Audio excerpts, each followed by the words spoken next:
अध्याय 2 विद्युत विभव और धारिता क्लास 12 फिजिक्स चैप्टर 2 बिल्कुल आसान भाषा में, बच्चे वाली भाषा में। शुरू करते हैं विद्युत विभव। इसको समझते हैं बिजली की चढ़ाई की कहानी से। बच्चों सोचो, तुम्हारे पास एक छोटा सा खिलौना है और तुम्हें उसे पहाड़ी के ऊपर ले जाना है। ऊपर ले जाने में तुम्हें मेहनत करनी पड़ी ना, और वही मेहनत मतलब काम। अब सोचो, बिजली का छोटा सा टुकड़ा है जिसे हम चार्ज कहते हैं, को भी हमें एक जगह से दूसरी जगह ले जाना है, तो उसके लिए भी काम करना पड़ेगा।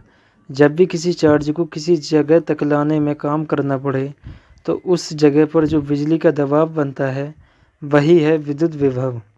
इसे हम ऐसे लिखते हैं V=W/Q, मतलब विभव किया गया काम अपॉन चार्ज। अगला विद्युत विभवांतर, दो जगहों की ऊंचाई का फर्क।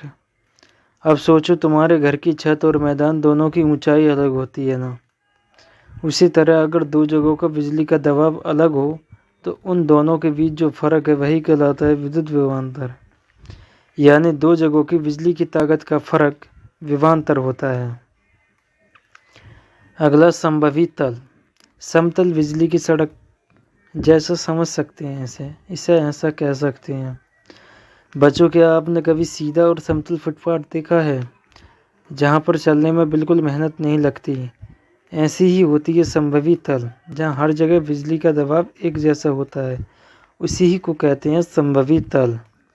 ऐसी सतह पर चार्ज को ले जाने में कोई मेहनत नहीं लगती, याद रखना।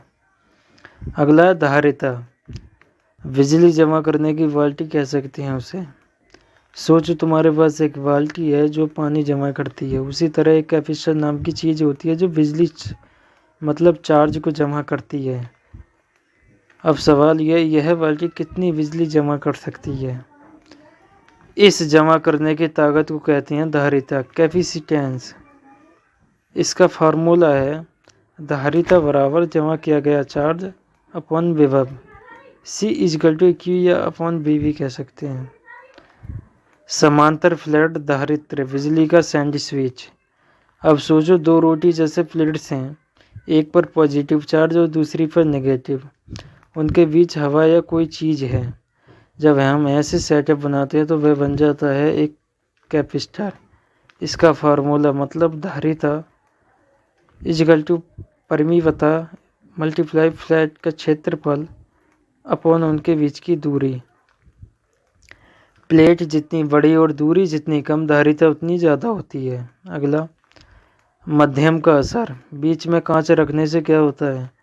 अगर तुम इन प्लेटों के बीच में कुछ रख दो, जैसे कांच, प्लास्टिक, रबड़, तो क्या होगा? अब ये चीज़ें बिजली को थोड़ा रोकती हैं, लेकिन वो धारिता को बढ़ा देती है। इसी को मध्यम का असर कहते हैं। इसका फॉर्मूला देख लेते हैं। K= वो चीज़ जो बीच में रखी गई है माइनस डाइलेक्ट्रिक कंस्टेंट। अगला कैपेसिटर को जोड़ना, जैसे LEG जोड़ते हैं। कैपेसिटर को हम दो तरीके से जोड़ सकते हैं, श्रृंखला सीरीज में, जैसे ट्रेन के डब्बे एक के बाद एक। समांतर या पैरेलल में, जैसे रास्तों के अलग अलग लेन। अगला है कैपेसिटर की बैटरी, उसमें जमा एनर्जी, जैसे पावर बैंक में मोबाइल चार्ज होता है, वैसे कैपेसिटर में बिजली जमा होती है।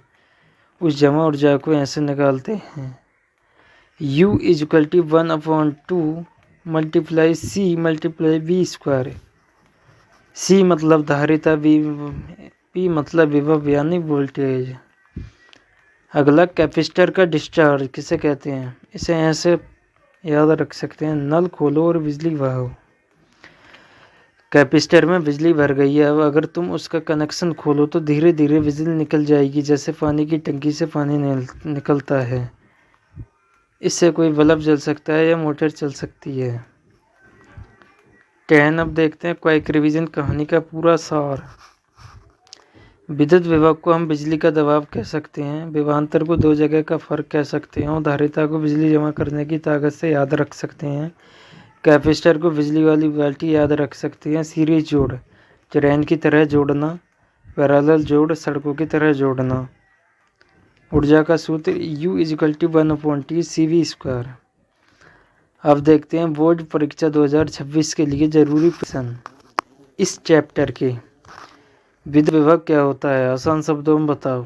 विभव और विभवांतर में क्या फ़र्क है, संभावित सतह क्या होती है, धारिता किसे कहते हैं, कैपेसिटर काम कैसे करता है, डाइलेक्ट्रिक चीज़ क्यों डालते हैं बीच में, सीरीज और पैरेलल में कैपेसिटर कैसे जोड़ते हैं, ऊर्जा का सूत्र क्या है, डिस्चार्ज का क्या मतलब है। इस चैप्टर से जुड़ा कोई मज़ेदार उदाहरण बताओ।